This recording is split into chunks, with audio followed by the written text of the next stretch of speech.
नमस्कार. आपण पाहत आहोत सत्य महाराष्ट्र चॅनल.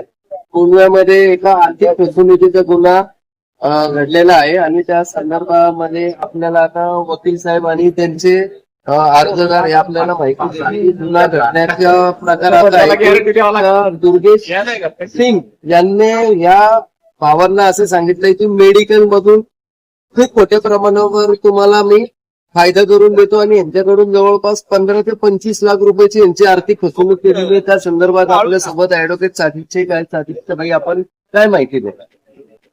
हे आमचे पक्षकार आहेत वकील नबी खान. पुण्यामध्ये दुर्गेश सिंग नावाचा व्यक्ती आहे. तो राज मेडिको नावाचे मेडिकल चालवतो. त्याच्या मेडिकलचा व्यवसाय आहे. त्याने तौसिफ खान यांना आम्हीच दाखवलं तर तुम्ही मेडिकलच्या व्यवसायामध्ये पैसे गुंतवणूक करा, तुम्हाला नफा मिळेल. या आशेने यांनी त्यांना पैसे दिले, पैसे गुंतवणूक केले मेडिकल व्यवसायामध्ये. सुरुवातीला त्यांनी यांना नफा पण दिला. नंतर यांच्याकडून 20 लाख रुपये घेऊन तो पसार झाला. तो समोर येत नाहीये.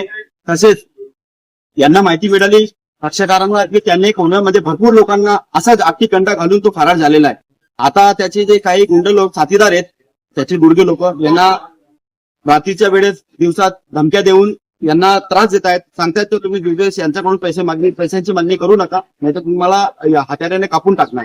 आम्ही आज रोजी माननीय पोलीस आयुक्त सह पुणे यांना लेखी तक्रारी दिलेल्या आहेत. माननीय कलेक्टर साहेबांना तसेच संबंधित पोलिसांना व वरिष्ठ पोलीस अधिकाऱ्यांना आम्ही लेखी तक्रारी देऊन दाद मागणार आहे.